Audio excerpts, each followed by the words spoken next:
Hi there. Welcome, Eimear Burke here. Welcome to another Fireside Chat, and this is the seventh one, brought to you by the Order of Bards, Ovates and Druids. And on these sessions, I'm in conversation with members of the Order that are not very well known. And good evening, Ellie and Jane and Mervyn. Great. So gather around the fire. You can see it's lit, but it's the flames have died down a bit, but the fireside is lighting, or the fire is lighting. Hi, Deborah, Brendan, great. Hi, Jamie from Ohio, lovely to see you again. And Linda Joan from Australia. Hi, Anya from Cork, Maryland, brilliant. Sebastian, hello, Kat, how are you? Wonderful. Hi, Craigan. Craig was here a few weeks back. We had a wonderful interview with him. So tonight, my guest, we're going to Ireland this evening, and I'd like to introduce you to Cáit Branigan.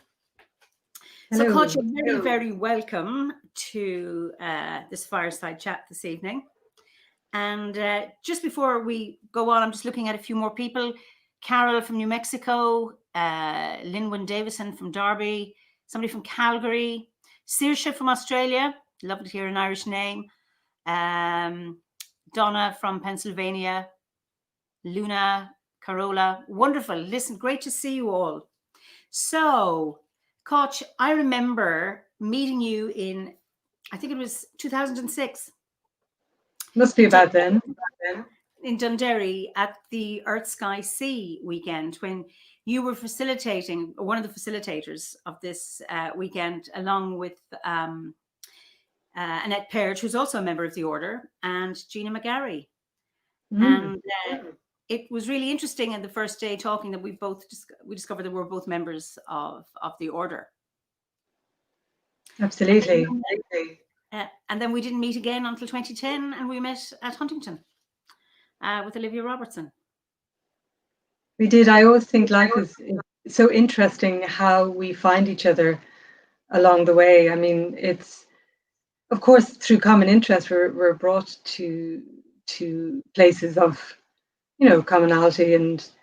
But I think one of the things about people we're supposed to know in our lives is the meetings are significant. And I think that probably was one of the cases with us. We met at two very significant points, really, didn't we? And a love of Druidry and a love of the whole aspect of priesthood and devotion to the feminine in the divine. And yeah, I think it's meetings and developing and blossoming friendships. That's right, and kept that connection ever since. So, so what would you say, Cáit, that brought you to Druidry? Why Druidry? Because I know you're also a priestess in the Fellowship of Vices. So what is it that called you to Druidry? Probably the most important aspect of it was the relationship with the land, and the story of land, communion with land, and the ancestral aspect to it. For me, is incredibly important. I think so much of what I thought or felt I knew about Druidry as a young person really correlated with aspects that were in our own family traditions. That sense of listening, the sense of the land speaking to us, of the ancestors speaking to us, was so much part of our family tradition. So for me, Druidry was an outer expression and an outer practice that really reflected what was already inside to a large extent. Go on, sorry. And the lack of dogma, probably, for me, is a really important part of Druidry, that it's a practice, it's a community, it's an expression of relationship, but it's not bound or held in a dogmatic way. And was Druidry discussed in your house, or who in your family had that that sense that you've inherited? I'm not sure if Druidry as a modern practice was discussed, but certainly through my mother's line, there would have been a really deep sense of connection with land, partially through storytelling, and singing is a huge part of our family, probably on both sides, but particularly on my mum's side. And then, you know, the healing arts come down through the family, through my mum's side as well, particularly through the Whelan, which is her maternal lineage. So, you know, that involved herbalism, that sense of prayerfulness, and very much that sense of relationship with the land, with place, with spirit of land. That would have been an open conversation. The sense of, you know, needing to be at peace with the spirits of place, to be in relationship with the medicines you're giving, to understand that there are greater energies at play in the healing process than just the physiology or the psychology of the person, that it's a broader picture than that. Because you often talk about your relationship with your own landscape where you live, and would you mind sharing that? Because I think it's fascinating, you know, the name of the place, why it's called that, Yeah. how it speaks to you. Yeah, it's so interesting because when I was with my previous partner, my daughter's father, and we decided we were going to build, and we didn't have a sense first of coming to Wexford, because we were sort of thinking of closer to Dublin, Wicklow or Meath or somewhere. But I had a dream. I had a dream that I was standing on a piece of land on a hill with a man who was digging the foundations for our home, and I was having a conversation with him about having to be careful with the land. And it took a long time to find it, but I knew it by a tree. And in the dream, I saw a particular tree. Oh. And finally, when we were sort of relented and kept, you know, moving further south to look for land, I saw the tree when we were driving down a road one day, and I said, "We have to stop, because there's the tree." And the land opposite it was for sale, and it was this land. So the area is Ballycanube. Ballyganui is its Irish name, which means the town without a grave, which is sort of a paradox because there was one Bronze Age grave found in it, of a warrior from ancient times. But my land itself is called Belcarrig, Bell's Rock, which is a bealtaine hill, and hadn't been lived on since 1798. There was only one family lived on it.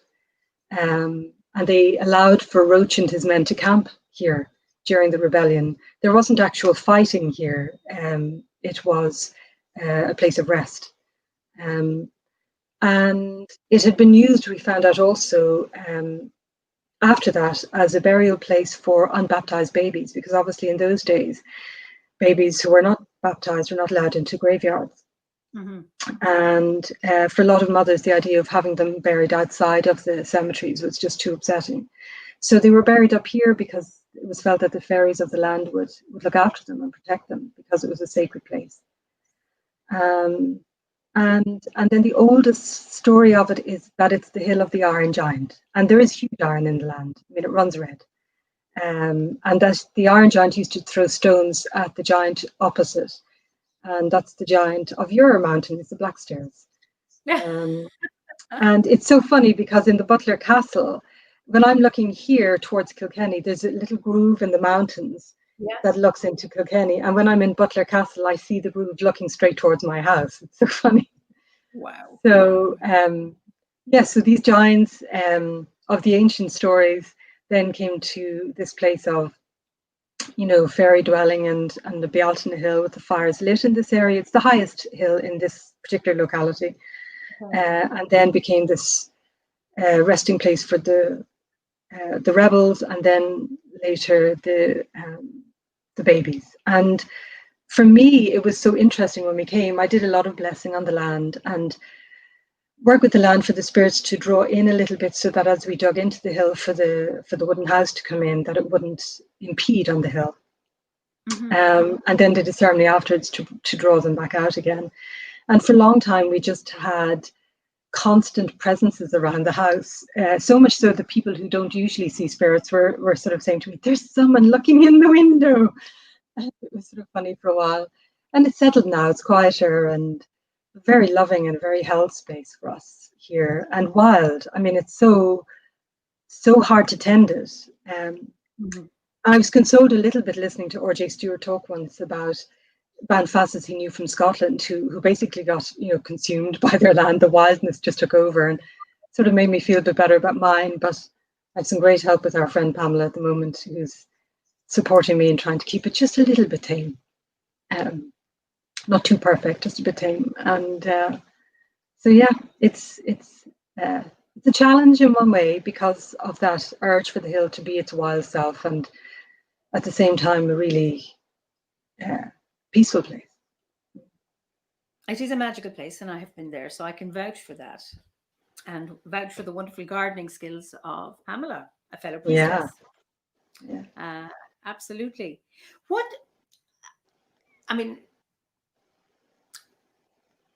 don't know if you'd be happy to share this, but what was your first spiritual experience? I know you've many, because we often share experiences, but one that you would like to share with people tonight, one important spiritual experience that you've had. That's a big question. My earliest experiences were very difficult, you see, because I was dreaming about the land at the time. I don't know if that's a good place to start, difficult experiences. I had one lovely, it's not one of my earliest experiences, but one that really stood out for me that was so extraordinary in a very gentle way. So when I was ordained, I as a priestess, as you yourself know, and other people may know, we are ordained to a deity of one kind or another. And I had always felt that I would be a priestess of Morg, and I worked so much with her. And actually, when it came to it, I was ordained to Boan, Bovindos, the white illuminated cow. And at the time, it was sort of shocking, but it made total sense afterwards. Just a sense of the light in the water and Imas, that profound sense of Imas. And that developing and flowering relationship and understanding of her and how she works through me over the years. And quite a number of years back, I was lying in bed very close to Bealtaine. That beautiful morning sunshine, just after dawn, and the peace of that time, and just the birds singing. And I could hear in my sort of liminal, sort of not quite awake, not quite asleep, sort of lucid place, I could hear this woman singing outside, this extraordinary song. And I was totally held entranced by the sound of this extraordinary singing for ages. And finally, and then, in that liminal space, I thought, this is Boan. I can hear her singing. And that knowing started to draw me out of my sleep. And when I woke up fully, it was a cow lowing in the field. Wow. And it was just, I remember I just grinned for about an hour, because it was such, for me, a visitation of that beauty. And it was just this beautiful cow over in the field lowing, and it was just magic, really magical. Really sweet. But my earlier experiences were harder, yeah. Just a wonderful, magical woman to take the land. Many thanks. I just wanted to put that comment in. So are there any other ones that you'd like to share? Because, that sounds like an absolutely, it was so obvious then. Yeah. To hearing the cow and back, a very, very clear message. Anything else you'd like to share? Well, I suppose, I might share one from my childhood, which was quite a dark one, but I suppose it for me, in terms of my work, I work a huge amount with healing land or clearing land as part of my practice. And it's like anything else in life, we confront the beauty of the land and the true nature of it, and sometimes we confront the trauma in the land. Caused by all sorts of things like warfare or pollution or whatever it is. And when I was really, really young, I kept having this recurring dream of the land. And I didn't fully understand it. I was too young, really, because I had it before I was 10, and it sort of continued into my teens. Of this, I called him the Devil Man, but he was wearing a black cassock rather. Not a Cossack, a Cossack, and he was finding children and he was throwing them into a well, and it was this sense of needing to save children because they were being buried all together in this terrible place, very close to the home I was growing up in. Okay. And most of my time in the dream, I was trying to save the souls of these children and help them. And I never understood the dream, but I woke up it gave me night terrors all of the time. And even my mother was trying to figure out what was, the root of it. And it was only later on, when the reports of the Magdalen Laundry started to come out, that I found out what it was about, because I lived very close to High Park Magdalen Laundry in Drumcondra. And it was when they discovered the mass grave of the babies that I realized that that's what I was dreaming all the time. Wow. And once that understanding came into me, that dream just settled. And that was a profound thing for me, because it just gave more context for a lot of the disturbance in my childhood in terms of my sleep and my relationship with things. And even at that stage, I knew that we looked after land, and I remember my granny coming to help rebalance our house, because our house was built on a famine path, and we don't associate famine paths with Dublin. Mostly, we associate them with rural areas, but High Park originally, before it was ever a Magdalen Laundry, was set up to feed famine victims by a French priest. So this sort of mutation of its function later was just sort of tragic. But I suppose in terms of where all of this relates into, say, the beauty, for me, that sense of the bardic aspect of Druidry and the land is really important, because one of the things I do a huge amount in terms of my relationship with land and communion with it is singing. I sing to the land all the time. Not always songs, mostly not songs with words, actually. Mostly it's not anything I remember afterwards. I can't carry the tune of it afterwards. It just comes out. And just in the last year, I had two really magical things which I'll share, because they're just so sweet. And I have this thing, I'm like a child. I get the same level of joy every single time that something beautiful happens, But I was teaching about land clearing in Hawkwood College with a lovely group of students. So we'd had this very difficult house to clear as part of the training, which was a gift by the woman who allowed us to do it. It was really helpful. And when we came back, everybody was sort of exhausted and lying on the grass. And so the next piece of work I got them to do was just to go out and sing to the land and just have time and communion in the beauty of it, rather than all of the hard work. And so I just went and sat on a bench outside, and it was sort of sunny, and I sang to the land, and I sang to the fairies of the place, because it's really special sort of land, their old land. And as I stopped, I just went into this silence, and I felt something land on my sleeve, just here. And it happens around my own home with the birds. And I looked down very slowly, and it was a wren. And she'd landed on my sleeve, and she just started to sing to me for about 5 minutes.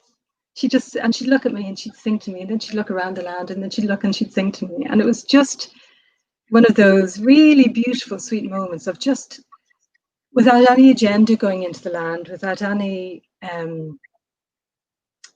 purpose of needing to do, but just actually being with it and just singing with it, and how precious those moments are. And I had the same at the Piper Stones in Blessington and Wicklow, where I was teaching a student who's actually an ecologist and trying to deepen her understanding of Earth.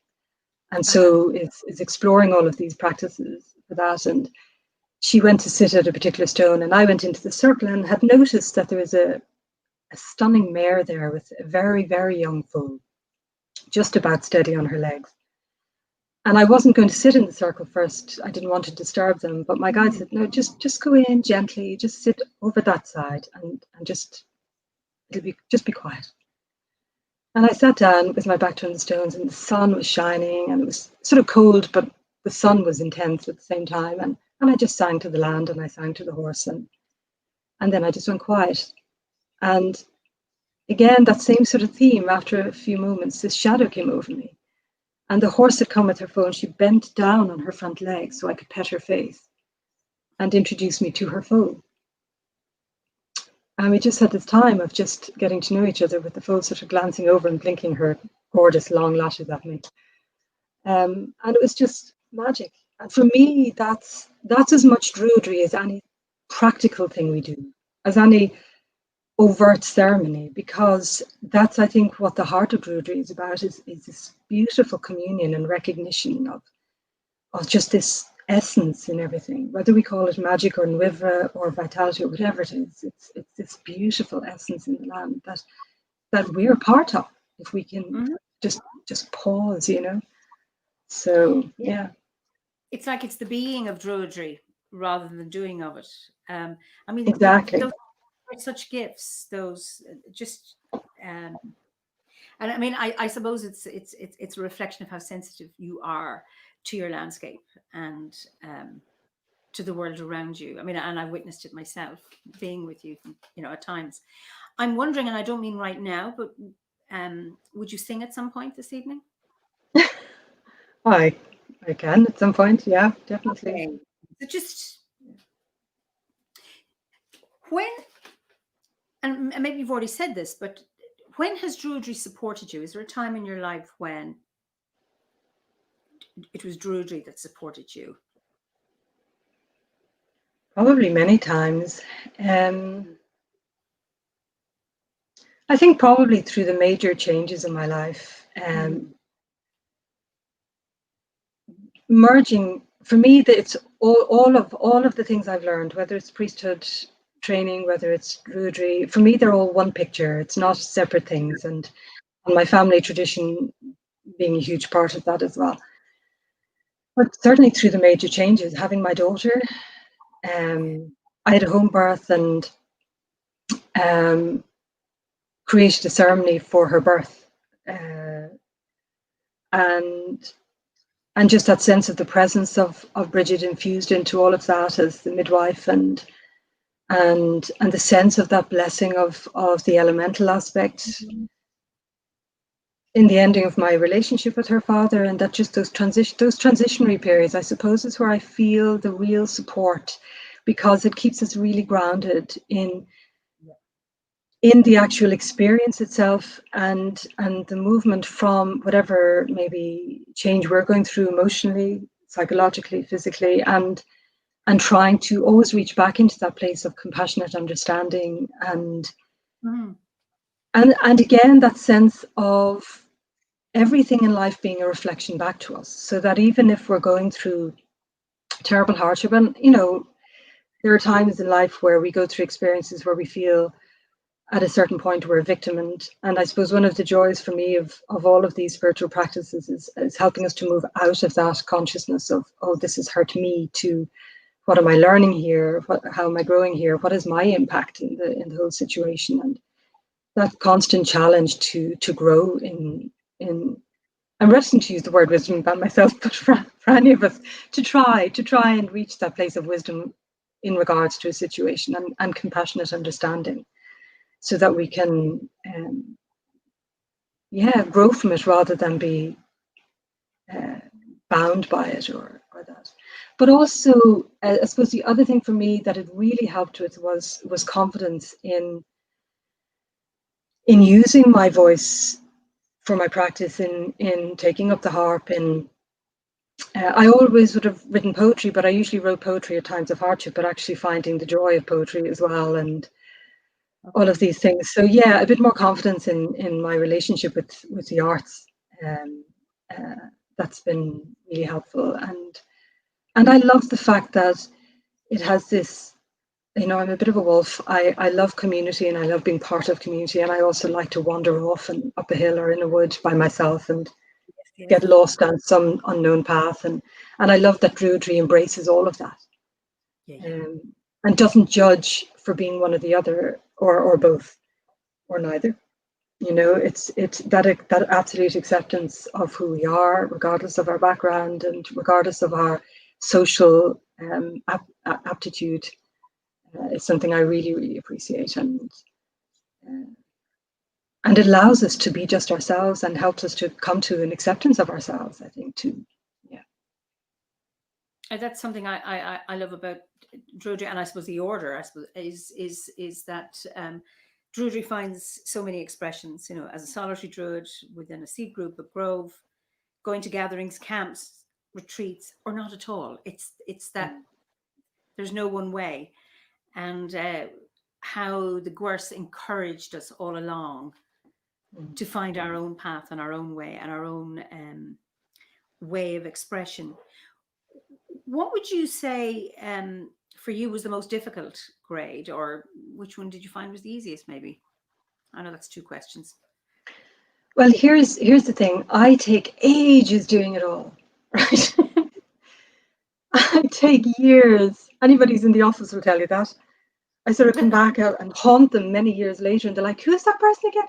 I take years. I think because I love to indulge in all of the grades, to really sink in and take a lot of time with the feeling of things. I need it to land in me, so it's not just something I've read and I get and Yes. I want it to land. Even if it's something I feel this is something I've worked with for a long time, I still will take the Gwers and I'll just spend ages with them. So for that reason, I don't know if I have a favorite, because they've all brought such individual aspects to me and shaped me, allowed me to be shaped or shape myself. I don't know what it is, but you know, allowed me to grow a bit. Hopefully grow a little bit up rather than just out. And maybe, I'm trying to think now, maybe the ovate. See, it's really interesting for me because I'd already done my shamanic training when I'd done the ovate grade. It's still, I think, and that's what I love about it, still challenges regardless.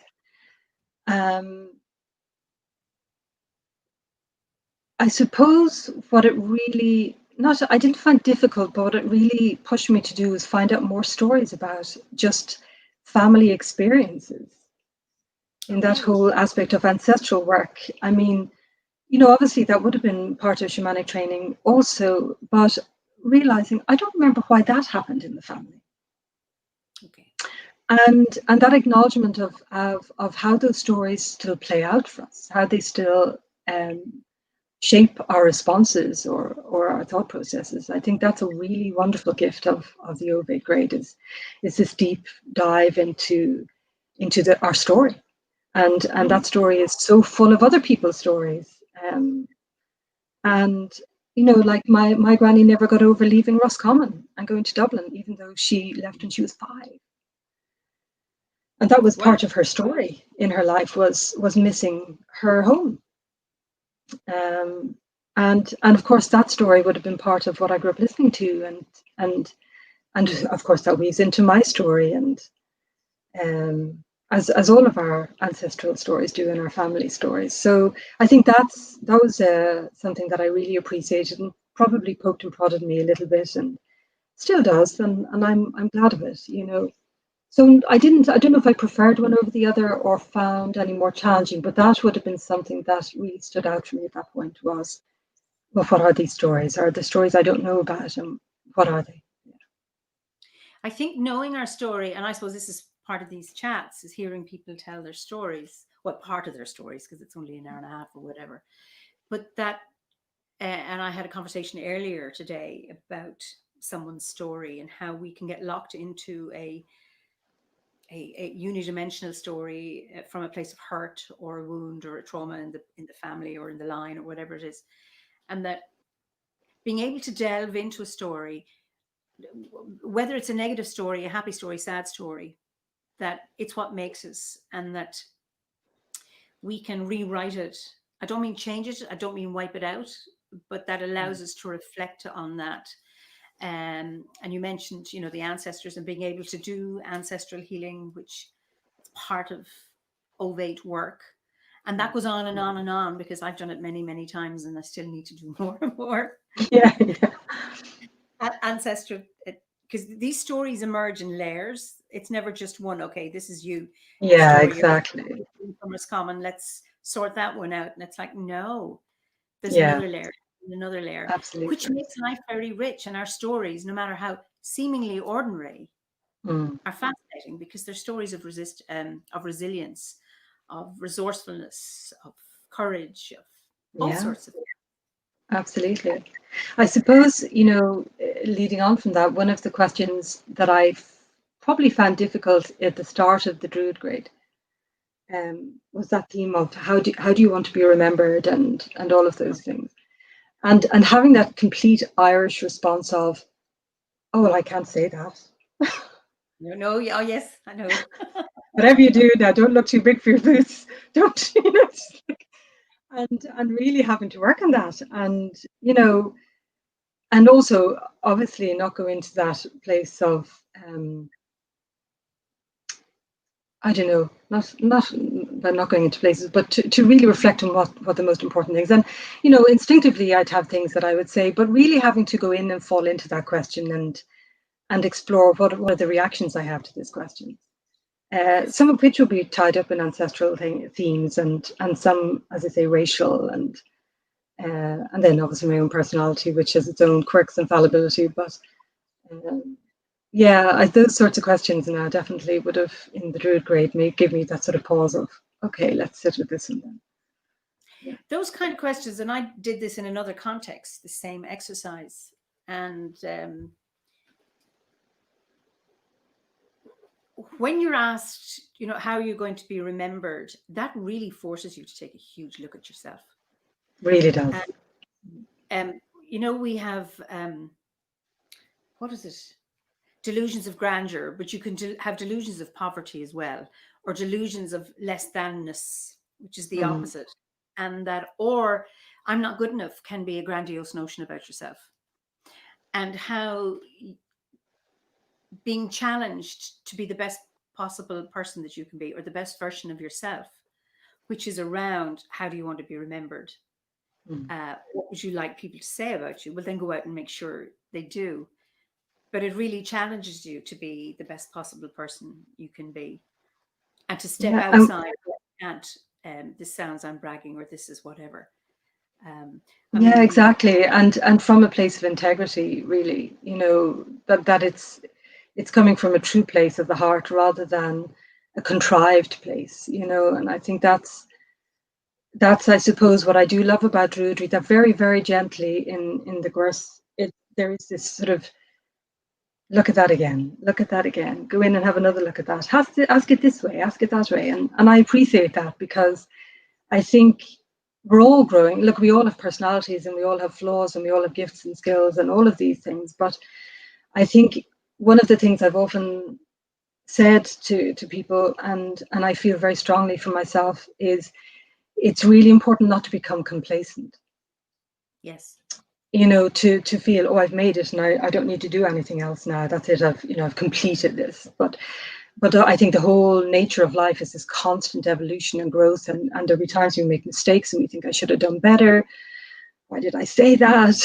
You know, and then days where you feel that was a good day. That was the day where I really showed up and I was in that place in my heart. And for me, it's a constant evolving journey, and Druidry allows for that. It's very generous with its spaciousness, and very generous with its compassion and its forgiveness, and allows us to keep making mistakes and keep getting up and trying again. And I think that's where being careful around that sort of sense of complacency is probably one of the most important parts of what I would consider the spiritual practice, is to really, you know, not be afraid to keep going in and asking the questions. And it's I mean, I know we have a linear path, you know, Bard, Ovate, and Druid, but it's around spiraling in and out all the time, and going back. Even, you know, as a psychologist, and I know my own psychotherapy, when I was going through it, it was like, I've been here before. Am I back here at this place again? Dealing with this whatever issue. And it's not, it's slightly different, but it's about revisiting from a slightly different perspective that is important to keep us from getting into that place to keep you out of complacency. Absolutely. And I think heartfulness is a huge part of it, really. I mean, I do tend to go on about this probably boringly, with people, but I do feel that lovingness is a huge part of it. And I think there's a huge misunderstanding around love nowadays. They've made it sort of a catchphrase and love and light to everybody and those sorts of things. And this sense of diminishing what is an immense power that's in everything. It's in birdsong, it's in the growth of plants and trees, it's in the wind, it's in all aspects of those things we honor and have communion with in the land. It's this immense power of lovingness. And I think the more we sit in that heartfulness and in that place, the more we can see ourselves in a true way for all of the conundrum that we are, and others from a place of compassion and lovingness, and for all that people may challenge us, for all that situations may challenge us, and we may have to go into that sort of emotional milieu that we have for a while, but heartfulness just allows us to come through that, and I think Druidry holds that space so beautifully. And I think the Grove, for me, in terms of the first introduction to that sense of sacred grove and the inner journeys I would have done with shamanic practice, and so much of that would have happened for me as a child naturally as well. Just, it's such a beautiful gift to have, to be able to go there and be held and be totally yourself with all that is, and know that there is no judgment, that there is simply this recognition of this is who you are and how can we help you. And that's precious. I think that the suppression of our abilities can also make us seem mediocre. It is something that is hard for us to see when we are younger, and then is embodied in us as we grow. Getting out of that mindset, I feel, is a huge part of the traveling on the Druidic path. Do you have anything to comment? That's from Ellie. Yeah, no, I totally agree. I think it's often about getting to the place where we give ourselves permission to be all that we are and to allow people to see us. And I say that as somebody that you've often acknowledged yourself. I can be quite reticent. Yes, you can. And I can stand back but I think absolutely that's true. I think often when we're young, we may not see or even doubt or have reason to maybe be conditioned through experiences not to fully embrace ourselves. And I think absolutely the allowance and the permission to be fully in acknowledgement of our true skills, our gifts, our beingness, I think is something that we can evolve towards as we grow and get older. Yeah. Do you have a personal practice, like a daily practice? I do indeed. Yeah. I start the day opening the front door and I welcome the sun with an old prayer, and I ask for a blessing, actually, which would be very akin to, it's my own prayer, but it's very akin to what we would ask for in Druidry, the blessing of the elements and the radiance of the sun in the heart, and I sing to the morning, and so I start the day with that, and then I have an altar in my room, and I go in there and I do prayers for people, and prayers for whoever I think might need it, the land, and people working in very difficult situations, whatever it is, and elemental alignment and meditation. Yeah. And then in the evening, prayers as the moon rises. Yeah. Beautiful, beautiful. Yeah. Would you describe yourself as a magician or a mystic, or maybe you're both? I don't know. I love the mystics. I certainly would probably veer towards that somewhat. That sense of communion and vision. I suppose in my work, probably a bit of the magician. Because working with healing and working with people and the land and animals, I work with animals too. I mean, we are working with energy to hopefully bring a healing transformation of some kind. So that's a touch of the magician there. But I suppose for me, vision and that sort of sense of communion is incredibly important. And for me, the healing comes out of that. It's born out of that sense of communion. So probably a foot in both shores, but with a grow for the mystic. Wonderful. I know you live in a very special place. Is there any, and you mentioned the Piper Stones, which is a beautiful sacred site in Wicklow. Is there any special sacred site that is your favorite? I don't know if that's a fair question to ask, but it's a difficult question. There are so many places I love. I do love Loughcrew. Newgrange has a special place for me, obviously because of Boann. Yes. Piper Stones is a very sacred place, very peaceful and beautiful. But if I want to go to be nourished to sacred place, I go to Kerry and West Cork. For me, there is something in the land in that region of the southwest coast that is just so pure and powerful and still holds that very old essence. Mm-hmm. It's on a landscape level for me. It's just so incredible because it's the Atlantic, it's the ancient woods, it's mountains that are some of the oldest in the country, and I just I could just be there walking forever. But in terms of there's one stone circle there for me. So many that are extraordinary because obviously it's a heavily populated landscape, megalithic wise. Mm-hmm. But megalith wise, but there's one which is not well known, and it's actually as you're driving from Kenmare around the coast to head towards the Beara Peninsula. Okay. Up on the side of the mountain, there is this extraordinary stone, very small stone circle, but the stones are tall and elegant, and they reach up to this beautiful point that's about 8 foot. And it is pure she, it's pure fairy landscape. And when you stand with it, when you look to one side, it's aligned to the sun and the moon, and the sea is here, and the McGillicuddy Reeks come around on the other side, down to this mountain that looks like somebody carved it and placed it there. It's the same shape as Silbury Hill, though the rest of that mountain range is not. Mm-hmm. And this stone circle sits between the sea and this mountain, up on a height, and it's exquisite. And for me, that is a place of true, beautiful, powerful connection. And I can't just be there and do nothing. I have to sing, or I have to do something, because it's just full of vitality. Yeah. So that's for me. Other than that, being anywhere in a wild place, in a wild wood, up a mountain, down into a cave, in a mucky hole in the ground, in Cat's Cave, anywhere at all, and I'm happy. Brilliant.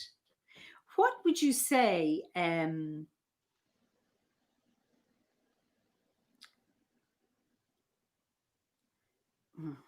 What are you most proud of? What's been your greatest achievement?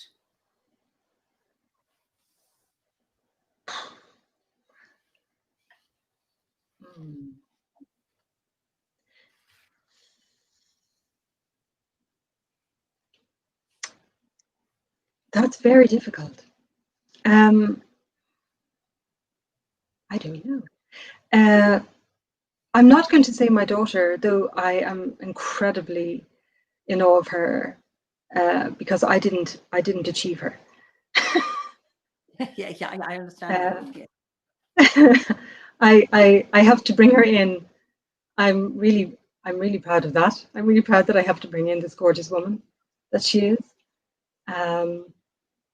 I've had the privilege to teach or facilitate people coming through their vocational path.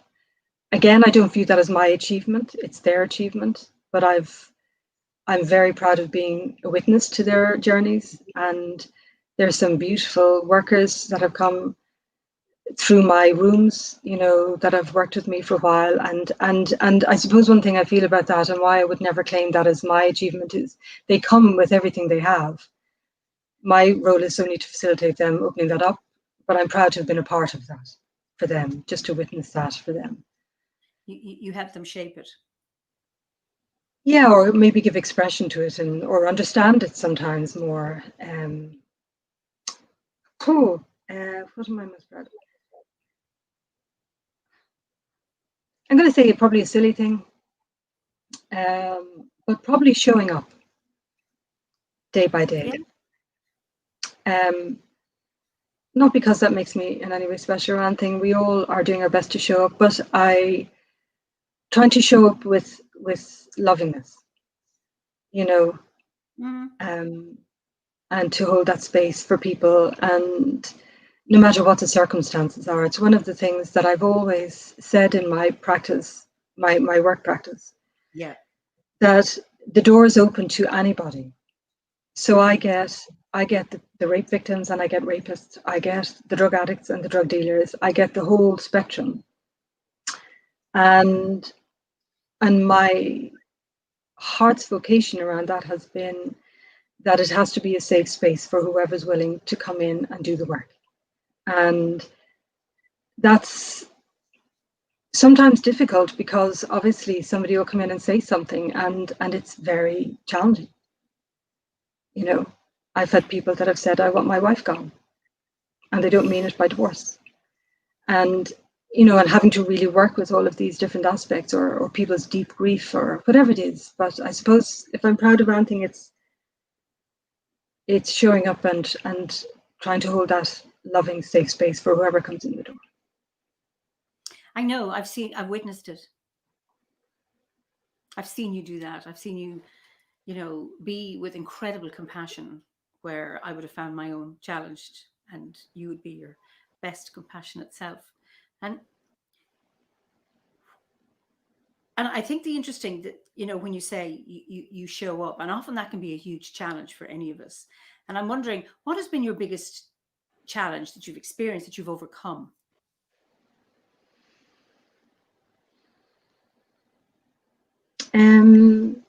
Well, one would be the night terrors when I was a kid.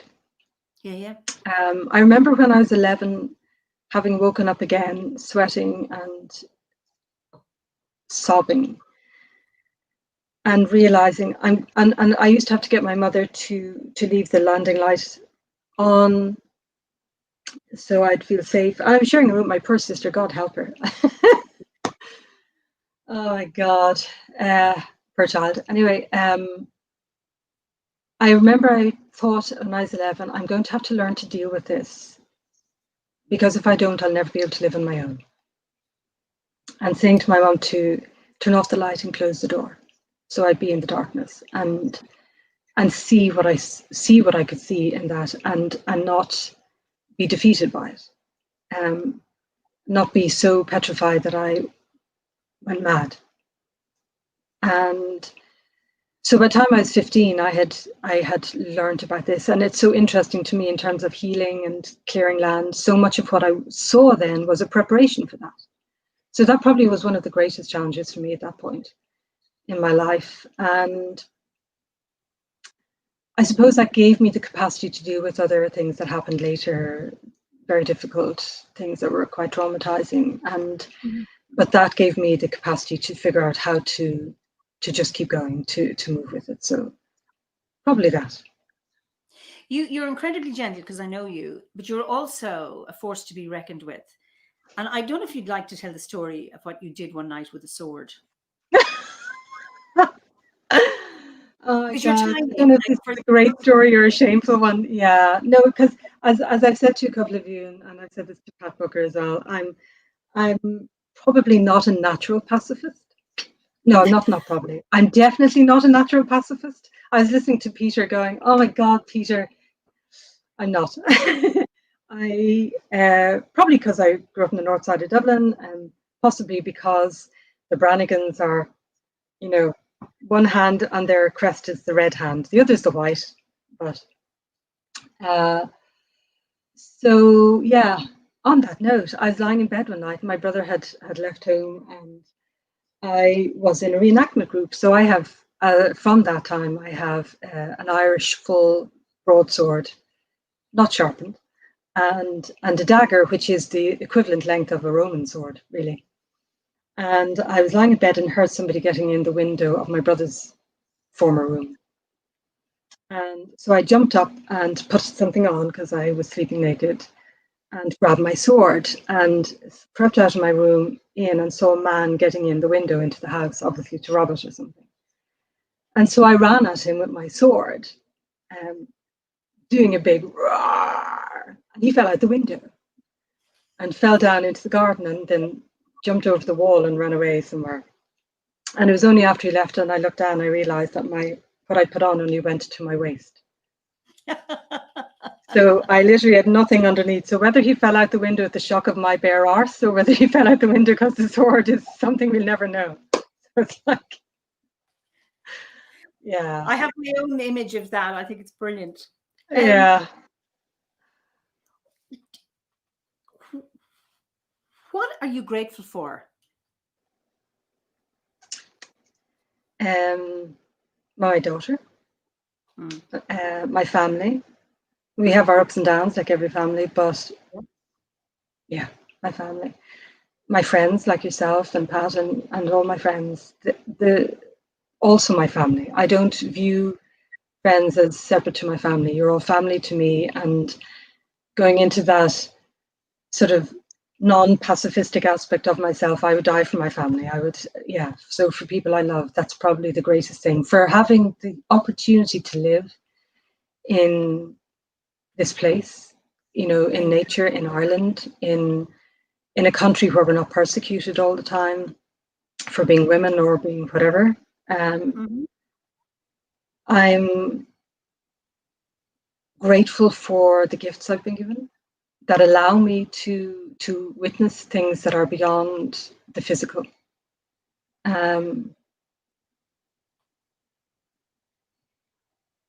Yeah, and for the abundance I have. I mean, by a rich person's standards, I'm not a rich person, but by somebody in Calcutta, I am very rich. So I am grateful for that. I'm very grateful for the fact that I have food on the table, a warm house, and books to read. Of having enough. Yeah. Absolutely, absolutely. Do you have any regrets? That's something I've thought about over the years. I mean, when I was younger, I had regrets. I don't really now because I just feel it doesn't help. Yeah. I have things that if I could do again with the knowledge I have now, I would do them differently. But I didn't, and so I can't do anything about that. I wish I hadn't hurt anybody in my life, but the way to honour that is to try my best now. And there'll be days I'll fail on that, but to do my best now with what I've learned from those experiences. So, and I remember a friend of mine who was an oncology nurse was working with a woman in her 80s who had lived in America for years. She was a businesswoman, highly creative, intelligent woman, and she was dying of cancer. And so this friend of mine said to her one day, you know, what would be your advice as a woman who's lived this amazingly rich life? What would be your advice? And she said, well, you'll always regret the things you don't do more. And I remember when I heard that, I thought, okay, there is a truth in this. Yeah. That whether the doing is loving more or taking a risk, accepting the challenge, singing the song, going to the party, whatever it is, you know, to not necessarily say yes to everything. Sometimes it's being able to say no, but just that you have the courage to do what you know is true for you. Not hold back. But other than that, I don't think anymore it's helpful to have regrets. I might wish to some extent I've done differently, but for me it's about learning from it and honouring whatever that experience was by doing better as much as I can. Beautiful, beautiful said. What is the most reckless thing you've done? Oh, that was a fun one. Yeah, no, I've done a few, but I love heights. I love speed. I love being flung off things. So when I was living in Canada for a short time, I worked at a carnival. Anyway, Canada's Wonderland, and I knew the two guys who used to test the roller coaster, which was this old battered wooden roller coaster. And you shook like this in the whole journey. And I was too small at the time. So when I sat into it, it was that old-fashioned bar that came up. And when the roller coaster went down, I used to come up and somebody used to have to hold me in. And every time we moved, the roller coaster would have to be reset up and all of that. These two guys were left over from like 1968. You know, they still had tassel jackets and long mustachios and lots of dope, smoking, and they were missing so many parts of themselves from testing the roller coaster. You mean injuries? You know, hands, fingers, toes. Oh, okay. Ears. So one day I was coming up and the woman I was with, or very young woman, we were young at the time, said to me, well, you know, she wants to get on the roller coaster before we start work. She loves the roller coaster. He said, no, we're testing it. And I said, sure, I'll test it for you. Oh. Yeah. And I remember having that moment. I wasn't scared at all. I absolutely was ecstatic because he looked at me and he went, I'm not going to get you to sign anything, but it's not my fault if you die. And I was like, that's grand. And got on. And twice I came out from over the bar and having to catch my toe on something to keep myself in. Absolutely loved it. Completely stupid, but I don't regret it at all. Absolutely love anything like that. Throw me off something, go at speed. I'd love to fly a plane. Anything like that. I'm happy. Because there's something around that thin line, you know, you're going to be safe, but also that sense of freedom, just to be able to let go. Yeah, absolutely. And there's something about the speed that reminds you of you know, when you look at birds in a storm flying before the wind, and just that you know, movement and that haste and speed, and you know, when you look at it, just that lift in the heart. And for me, a lot of those things, whether it's a roller coaster or some other sort of mental active enjoyment, for me it's like that. It's just totally alive, totally in that moment, just alive. And I just laugh. Yeah, I think there's also a trust that it will be okay, because it's not, there's risk, but there's some, maybe a sense of it at ease with it rather than terror. Although I think also I'm not scared of dying either. Yeah. Not that I'm doing it with the idea of I don't care if I die. It's not that, but I just don't fear it. So I don't have that. Yeah, I don't have that. Yeah, I just don't have that. And I think, you know, the work we do through the course too, you know, doing a life review or doing a daily review. I know that the Roman Catholic version was examine your conscience every night before you went to bed in case you died. And that's not what I'm talking about, but that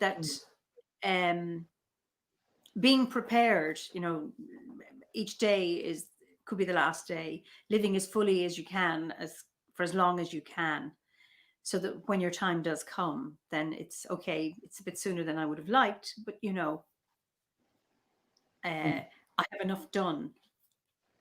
I think there's that sense of an unlived life that can actually bring about a lot of fear of death. I'm sure it's not, that's being very simplistic, but one of the things I imagine that would stop me if I felt, oh, I haven't lived, this is too soon, and yet. Yeah. No, I think that is true, and I think it goes, you know, it's one of the things that they used to have in the old Western films where First Nations people would say, you know, today is a good day to die, and it was totally misrepresented and misunderstood in the context of that sort of cinema storyline. But I think it's very similar to what we would have in Celtic traditions and in other Indigenous traditions around the world, that sense of you live fully today in the awareness of the spirit of all that is. And so it doesn't matter if it's today or tomorrow, because you're always there and you're always ready, not ready for death, but ready for life. That's right, in a different way. And that's very freeing, because then you can get on with life. That's it. Rather than hugely freeing. And it's interesting at this time of uncertainty and unknown, we've no idea how this is going to pan out. It seems strange how we're all living our lives. And I think lockdown started in the UK today, and we're in week 2, aren't we? Or is it week 3? I can't remember anymore. How we go in and out and adjust and living with this uncertainty, that having that sense of preparedness, I think, well, it helps me manage situations like this a bit better. And I think the space, if we go back to this theme of what Druidry brings to us, for me, that inner space in the Grove allows us to feel the broadness of our lives, even if we're at home and not able, or in an apartment, but the level of internal space we have in our groves, we can extend it out to the whole of the world, so that inside we're inhabiting the whole of the planet, even if we're in a one-room apartment. And I'm not saying that facetiously, because I know it is extremely hard for people when they're caught, but that we have, through the gift of that training, the capacity to find that space within, and maybe even hold that space for others, and I think this is where that sense of community is really important, whether we're doing it online or whether we're doing it through meditation, or as my good friend Daniel, who is also an OBOD member, used to call it the reverie. And he would wrap himself in a blanket and sit on his bed or sit on the ground, and he'd go into a reverie where he'd be in communion. And he always smiled when he was doing it, and everything was so alive for him in those, even though he lived alone and didn't always find living alone easy, but he had this deep communion with the divine in himself. And I think Druidry offers us that capacity to rely on those resources within our practice. And that can be very helpful at times like this, which are uncertain and difficult. Absolutely. You were talking about death. Would you prefer to be buried, cremated, or excarnated? I would love a sky burial if it was feasible, but I think the only people who do it are in Nepal, and I don't know. We don't know how the COVID situation will be then. But if I used to think I'd like to be cremated. My granny was cremated. Several of my relatives are, but I think now I want to be planted with a tree on top. And there's a lovely cemetery in Wexford near Enniscorthy that is a tree. It's going to be a forest, but it's for burials, and that's where I hope to be planted. I took my son there to a funeral last week. I was in the car because the number of funeral goers is limited. Yes, restricted. Yeah, so I think I'd like that, just to properly compost. Wonderful.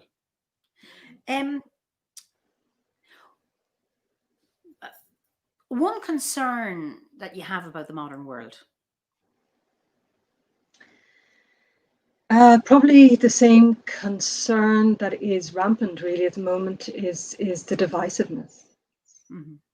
I think we're, always when there's a deep sense of fear, and I think the changes that are happening, not just because of COVID, but environmental changes, political changes, are creating a huge amount of fear. And unfortunately, there are those, whether they're institutions or individuals, that tend to utilize fear and feed in sort of negative ideas or anxieties in people. One of the things that we know as a species, whether we have fully taken it into ourselves or not, is that we are stronger together. It's that old, you've talked about that old saying in Irish, those who stand together under the tree will live, will survive. And I think as a species, we need to come together. As a species, we need to hear one another and see one another and learn to love one another again. And I think divisiveness is the greatest threat to the survival of the human species at the moment, because we stop listening and we view others as enemy or other. And in reality, even those people that challenge us the greatest. And I'm not a huge Trump fan. I do shout at the telly every now and then, but he is me. He is a reflection of myself. He is a reflection, as anybody else is, of myself. And if I project all the world's woes onto him, well, then I'm separating from myself.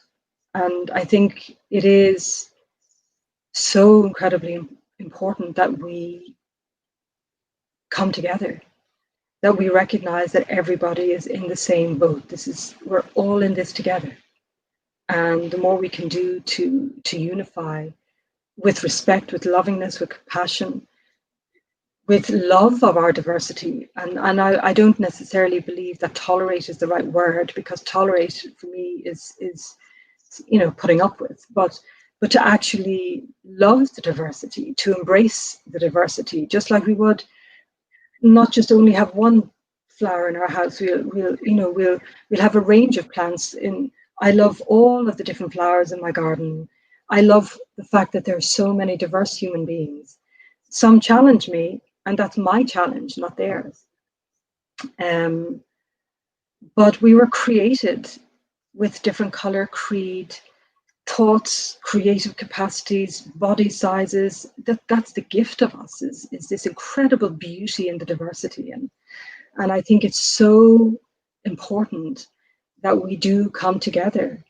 I think my concern is the level of divisiveness that's occurring at the moment is actually causing people to close heart and mind. And at this moment in time, it's imperative that we open our hearts and minds and recognize that there is nobody that is less than us, nobody that is above us. We are all in the same boat here, and we need one another. Absolutely. I mean, that notion of, our primate ancestors, or if we look at chimpanzees, they're competitive, and we are like that too. But bonobo and chimpanzees look alike. Except the chimpanzees are thinking more Central African than bonobo or West Africa. We're equidistant from them. Bonobo are collaborative. They are non-patriarchal. There's no violence and no rape. Where with the chimps, you have all of that, just what we have. And I know about 20 years ago, they found evidence of, I think I don't know which ice age, but that the world population was reduced to a certain number of thousands. Okay, maybe 20,000 or something. And that number could be wrong. But they found evidence of the coast of South Africa where people lived, and it was through cooperation, that in times of hardship, it's through cooperation that we will survive, not through competition. The competition is to put each other off. And it's around opening ourselves up. That is challenging. But if we want to persuade people, or to say around climate change, for so long, it doesn't exist, or we'll be fine. Attacking people about that isn't going to get you anywhere. But actually having conversations, allowing people to ask naive questions, that welcome people in, does far more than attacking, because people are not quite on board with you. I mean, that's absolutely. And I know in say my teaching practice, no matter what country I've been in, it's one of the things I stress always at the beginning of any piece of teaching is please ask your questions, because I love questions, and I think it's incredibly important that we ask questions. Even questions, as I said to somebody, there's no such thing as a stupid question, because if you have the intelligence to ask the question, everybody's learning. I learn from the questions people ask, and the asking of questions allows for the answer. It's the opening of the door. And I think the only way somebody can come to an understanding or overcome their fears, if we're willing to hold a space and answer their questions. And I think that rather than focusing on what other people need to be or do or say, I think we need to be that, do it and say it. If I want there to be unity, well, then I have to be willing to be unified with people. If I want there to be respect for diversity, then I need to do that. I need to have respect for diversity. And that means I need to look at whatever's going on inside me that might challenge me. Mm-hmm. And I think it's, I know it's that so many cliche things, that it's used a lot now, be the change that you want, and it is a cliche, and it's all of that, but there is a truthfulness in it that we can't keep projecting onto other people to make it okay. We have to start being okay. We have to start trying our best to be that, and it's one of the reasons that for me, the spiritual practice has to have its outer manifestations. So, you know, I've been involved in human rights for years. I've been involved in environmental rights for years, and I believe in the outer expression, but it has to start in here.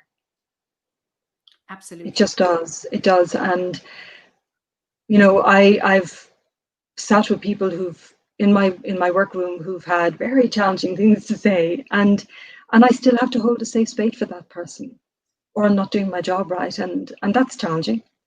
And I might have my own stuff to go home and look at and go, okay, well, I got triggered by that statement, but I can't bring it in there. There it has to be a safe space. And I think we have the capacity to do it. We're a great species. For all that we keep slagging ourselves off, for all that we keep putting ourselves down, we are a great species. And you look at every child, every little baby born, and they're full of life and potential if we just give them that chance. And I think it is time to come back into an understanding of lovingness. And it was one of the things that struck me forcibly when I watched Leo DiCaprio's documentary about climate change some years back. And it wasn't so much himself, but the panel of ecologists, scientists, environmentalists that he spoke to. And they were all asked at the end of the documentary, you know, what do you think is going to change everything? And all of them, including the hardcore scientists, said, love. Love is going to change it. And that's what it's about. Charles Hulse, I hope I've pronounced your surname right. You can't wake people unless they're woken. Do you have a comment on that? That's an interesting comment. We can't force people. Mm-hmm. We can't force people to wake up. We can't force people to make changes, but we can hold a space and keep being as much as we can be, or we think we are, awake and willing to hear, help, support them to do that. But no, I mean, it's like we can't bring a horse to water. We can't make an alcoholic stop drinking. We can't make people, but we can be an example and keep being that example. That facilitates change. It's that old ancestral knowledge that everything we do, and Joan sang that beautiful chant during our ceremony the other day. Yeah. Every single thing we do ripples out. The more of us that embrace that and keep being in it, the more that change ripples out and allows other people to think, hang on a second, what is this feeling? What is this about? Just said, and so that, I suppose, is the aspect of hope, really, isn't it? The pebble in the water. And it just struck me when you were doing your priesthood training and you were assumed you're going to dedicate yourself to the Morrigan, and then you hear this singing, and then it's a cow and it's Boan has called you. And as you were talking, I was just thinking, you know, about singing people awake, singing with a song. It can be a song of love or a song of awakening, a song that's that pebble, that ripple in the water. I suppose the thing is not to give up hope. And I suppose that comes to my next question. What gives you hope about the modern world? The first thing that comes to me is the children that are coming in. Just, I see them in work, I see them on TV, I see them all around, just these incredible kids coming up. Some of them are not kids anymore.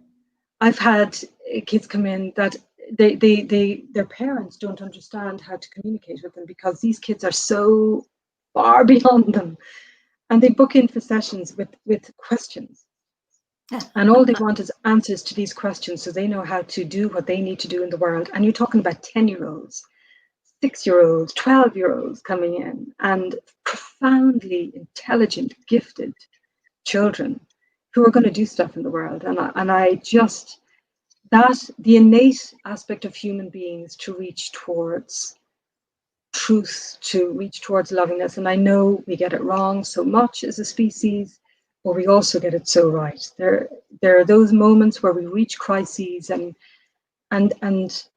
we somehow manage to find the resources. So none of us know what'll come of all of this, but I trust in our capacity to find the right path. I trust that the young people coming in are heralding. Our job is to sort of clear the path a bit, sweep the path clear a bit, let these kids come in and do what they need to do.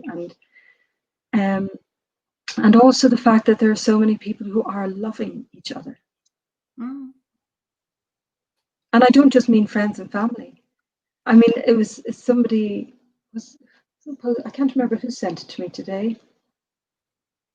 Somebody sent me this little thing of some social media forum, I don't know, of this Canadian policeman who was called to a shop to arrest a guy for shoplifting. And when he went in, obviously the person was poor, because the policeman, instead of arresting him, went and bought 3 bags of food for the man and then sent him on his way. Random acts of kindness, random acts of goodness, and they may feel like tiny drops in this great pool of pain, but every single one of those drops ripples out, creates an effect, changes things. And maybe I'm naive and maybe I'm a fool, but I'm okay being a fool. But I do feel we'll get there somehow. Yeah, I suppose maybe not all. It's those random acts of kindness, that smile, smiling at somebody, you don't know who they are. That can make their day, can be the difference between them wanting to end their life or not. Beth has a question. This reminds, or not a question, a comment. This reminds me of the great African concept of Ubuntu. We are who we are through others, as we are all connected. And that is so true. Yeah. Very, very true. And somebody had a question. How do you deal with people who are toxic? I don't know. You're meant to have this answer because you're very wise, okay? How do you deal with people who are toxic and draining? This is my biggest, that's from, I think, is it Selin? I hope I've pronounced your name properly. I'm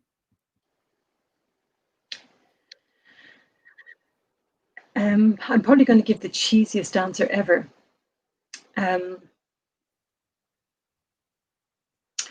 Okay, so practically speaking, energetically, I do an energetic practice every day to keep my spiritual health intact, much like we would eat well and take herbs to keep our physical immunity up.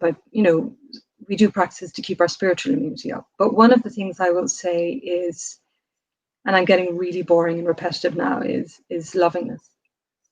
Because if we look at the Grail as a symbol, as a vessel, as one of the hallows, the cauldron, it is ever replenishing. Love is that which gives and is replenished. The vessels give and are replenished. And I think that if we can move out of our anxiety or fear about the seeming toxicity of a person and sit back into that heartfulness and that lovingness, it means that the energy that's coming from us to them is that eternal aspect of lovingness that doesn't cause or allow us to be depleted, because we are also fed as it passes through us. And that sounds like a cop-out, and it sounds like I'm being overly naive about the situation, but it's what I do each day in my job. And I've had to find that. I've had to find a way to be in that space with people who are very vulnerable or whatever, and not be exhausted by it. And I'm not suggesting you're naive for a minute, because I agree with you. Kellen, not Selin. Sorry, thank you. It's Welsh name. This person who asked about the toxic people. If loving people is naive and cheesy, just look at the opposite. And where does that go? So exactly. It's like, I think often that's useful. Like, if you don't want to go this way, well, let's look at what will happen if you don't. And that's a worse place to be. Ellie says, I think it's important to raise this dependent origination, that the next moment depends on the action in this moment. It's a lovely example, the policeman. I think so, Ellie. Yeah, absolutely. Sometimes love is the greatest power, and then some say it has to be at a distance, and that may be the case, that some people don't want help or don't want love, and you do it from a distance. And you can never underestimate the power of healing from a distance, intention, or the power of ritual. I remember, I can't remember many years ago, it was when fracking became a big issue. and the warrior, there was Druids Against Fracking, and it became the Warrior's Call, and they had organized rituals. And I remember it was, I think, maybe the 25th of September, but I remember doing it here with Something students, like that, yeah. doing a ceremony for doing ritual for that. And I found that really, really powerful. And I know I and another friend, Sherry, had done a ritual, and then something had stopped. Now, whether I'm not suggesting we were the two people who brought about it, but the idea that when you engage with intention, you're part of it, yeah, part of it, and then something switches around, and you think, "Wow, I love these connections." So I think it's absolutely. I remember being part of that too, and even recently with the fires in Australia, when the call was put out to do ceremony, and just bizarrely, I happened to the same day as the Aboriginal mothers, and just that sense of that little moment of communion. But I think also in answer to that point about loving from a distance, yeah, I think if oftentimes it's just holding a loving space and not having to do anything particular. This is somebody saying, another way, another day, another way. We can hold a space of love for everybody, but that doesn't mean we have to love what they do. And that's exactly what it is. I mean, it is around you may not like the deed, but it's about having that sense of love for all people. I remember one of the big challenges for me as a psychologist at a conference one year. There was a presenter talking about who worked with sexual abusers, sexual offenders, and she said, we have an obligation to offer that service, because if we don't, nothing happens. Because generally we focus on survivors of sexual abuse, and rightly so. But there has to, and you said that, you mentioned earlier that you work with the offender and the offended, the perpetrator and the victim. And I think that must be incredibly challenging. And it takes a big heart. It takes a huge well of wisdom, compassion, and love to be able to do that. And working with those people does not mean you collude with what they do. And that's where sometimes people get confused with that, because you're reaching out is that you're colluding, and you're not. It's about hoping to get to the other side so that there's some kind of shift. And it goes back to that theme of story, and we start with that sense of stories in the Bardic Raid, and stories of land and stories of the ancestors and myths and legends. But we're creating stories every single day through the lives that people are living, the experiences they are having. That becomes part of this great story of a family, of a person, of a race, of a species, of our planet. And oftentimes holding space for people who have been the perpetrators or the offenders allows us to understand how that story, its origin, its manifestation, and the intricacies of it. And very much it doesn't mean that we're saying that what has happened is okay, but trying to help them, if they're willing to do it, to reach a place where they move out of those negative, difficult, dangerous behaviors and move into a space that is more respectful for other people, more aware, conscious, empathic around other people. And we all have stories. There are very few people who reach points in their lives where they're making a mess of everything that don't have a background there to it. Mm-hmm. And sometimes helping to unravel the knots in the weaving of their story helps people to come to a healing, so that they move out of their dangerous behaviors. So, and that's an act of love, and you're not in love with the person, and you're not mollycoddling a person, but you're holding a space that is a loving space. Yeah. And I suppose we all need, when to look at ourselves, a space to be able to take a really good look in a safe place, to look at what we've done, what we're not proud of, the things that cause us shame, or that we are guilty about. If we're being condemned all the time, then we're not. It's too painful to look at it. But to be able to hold a place, to allow people to. Again, somebody says if they're willing. Yes, everybody. You have to be willing to have a look at it, but you create the likelihood that people will be more willing if you're open than if you're not. That's all we can say, I suppose. That's it, exactly. And that's the same for all of us, you know, and why it is important to, as we said earlier, to not become complacent within ourselves, you know, so that we can genuinely sit in as much as is humanly possible without projecting onto other people who are already maybe struggling. I know when, say in former Yugoslavia, when, the war there broke up and you had neighbors and families split, injuring each other, the same in Rwanda. It struck me, I thought, I'm not far away from that. I've never been challenged. But what if I was? It's like, am I a pacifist? Yes, I am. I'm a conditional pacifist. But I have no idea what I could be pushed to. So it's very easy to be nice, and I'm very holy and I'm very empathic to everybody and I love everybody. But what about if I'm really challenged and put to it? What could I do? So it's a really interesting one. That is there, but for the grace of the goddess go I. That I'm absolutely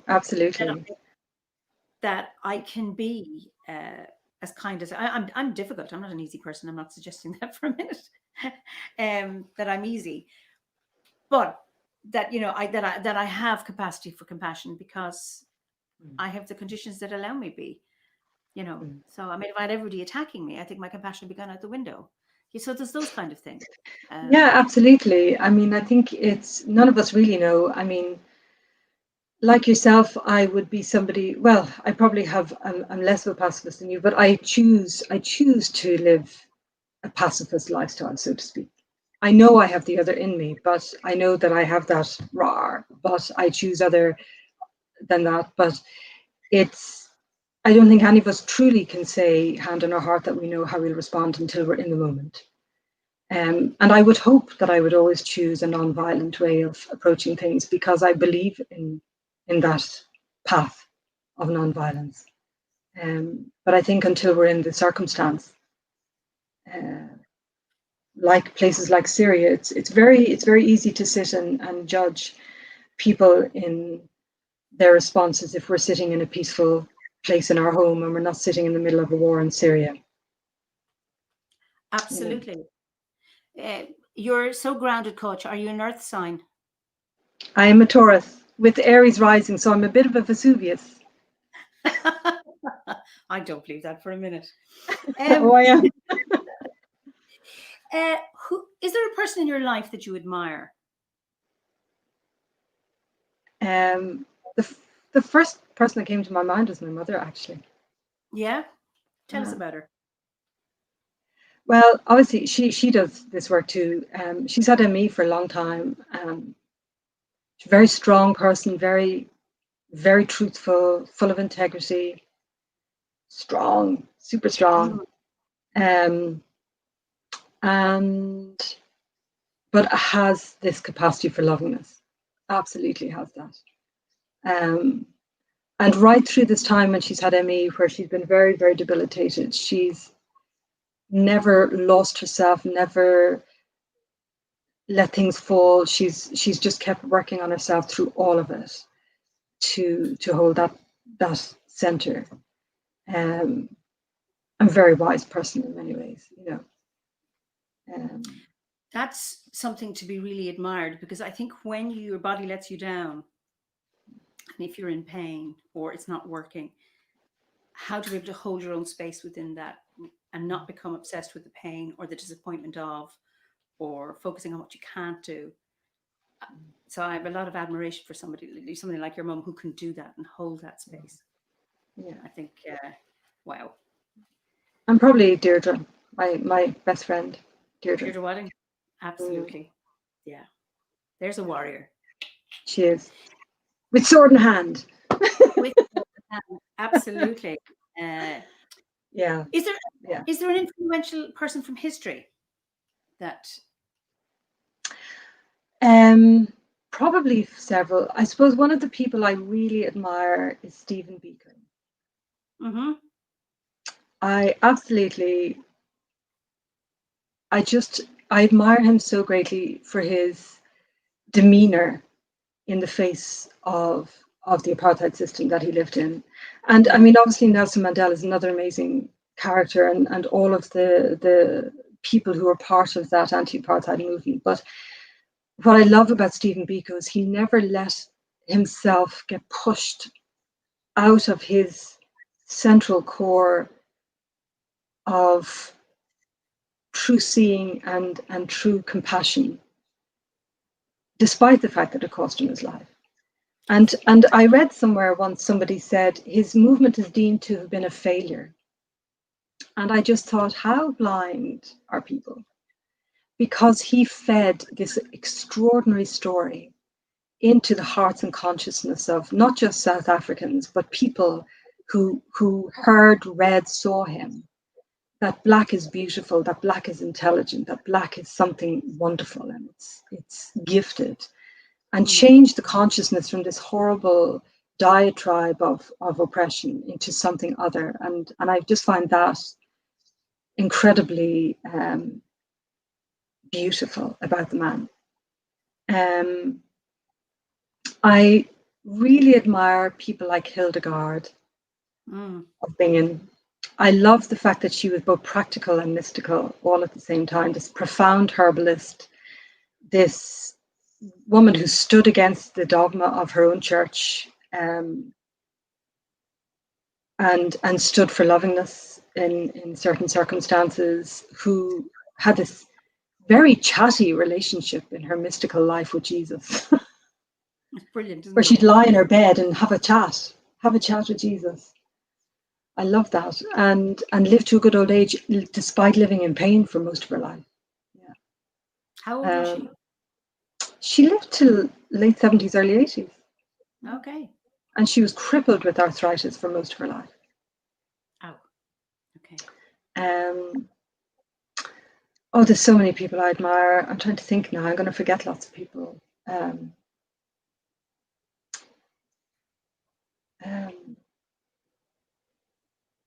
I suppose I admire even people that we may not know famously, but who did incredibly brave things. You know, people who maybe sacrificed their life in place of somebody else, or people who stood up, like the mothers of Soweto. I met the mothers of Soweto from Colombia when I was working on the Colombia team for Amnesty in Ireland, and these women whose sons, husbands, brothers were disappeared by the Colombian government, tortured,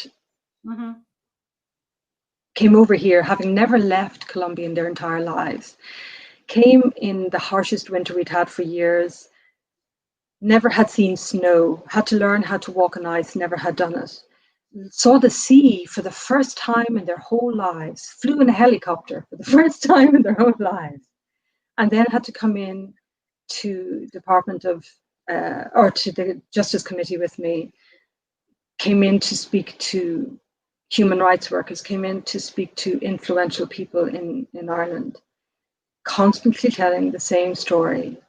My son was taken and he was tortured to death. And sitting there with these women telling the same story. And they had gone to the Netherlands, they had gone to Belgium, I think, they'd gone to other countries, repeating the same horror all the time and doing it with integrity and appreciative of everything we did to help them. Just this lovingness and laughter. And, you know, just people like that just really, really inspire me, because they've lived through horror and they can still have compassion and lovingness and ordinariness in life, you know, just, yeah. I think it's that ability, regardless of what you've experienced, is not to lose that compassion or love or humor. That is something to be so admired, because then you haven't given up on life and you haven't given up on yourself and your own sense of who you are. It's a bit like your mum, you know, talking about, despite the illness, or Hildegard, her pain experience, that they still continue to be. Absolutely. Now,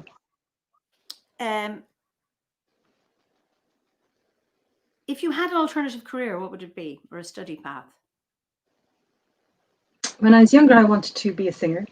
I wanted to be an actress. I loved when I was in a band. Yep. I did. I loved singing in a band. Now, I have no idea. Maybe right. I don't know. I don't see myself ever doing anything else. I don't know if I'd know how to anymore. Well, you mentioned singing, so I think it's Hildegard of Bingen, Kat. Somebody asked who's Hildegard. Hildegard of Bingen, who was a mystic of when? I can't remember. Oh, was it the 1400s or something like that? I'm rubbish on times. Keelan always says that 2 months ago for me is 200 years ago, and so yeah, I'm rubbish on time. But I think it was around then, around the same time of Catherine of Siena, I think. Yeah, and certainly the time of the Crusades, because that was the beautiful story about her, was when she was silenced for giving a proper burial to one of the knights of the Crusades whose family had been declared heretics for making complaint against the church. Well done, Hildegard. Yeah. So, and she challenged them with their own law, because she said they silenced her, and she went to bed and had a chat with Jesus about it. And Jesus said, "You have to write to the bishop."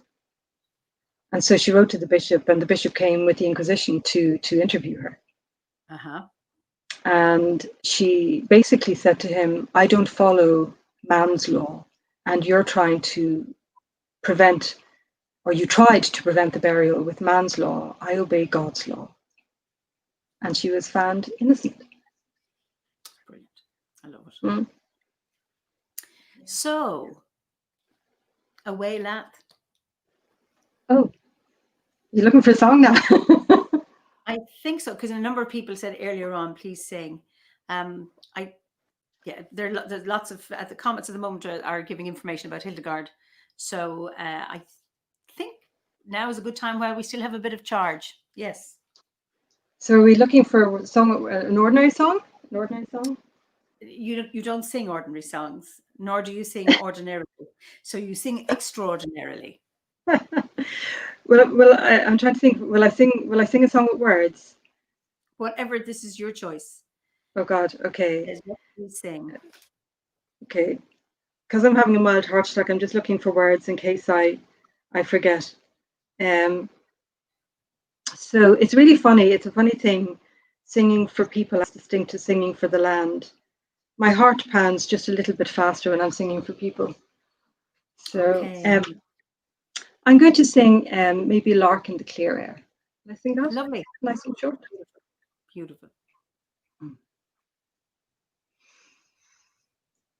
Dear thoughts are in my mind, and my soul, it soars enchanted for to hear the sweet lark sing in the clear air of the day. For a tender beaming smile to my heart has been granted, and tomorrow he shall hear all my fond heart longs to say. I will tell him all my love, all my soul's pure adoration, and I know he will hear my voice, and he will not answer me nay. It's this that gives my soul all its joyous elation, as I hear the sweet lark sing in the clear of the day. It's this that gives my soul all its joyous elation as I hear the sweet lark sing in the clear air of the day.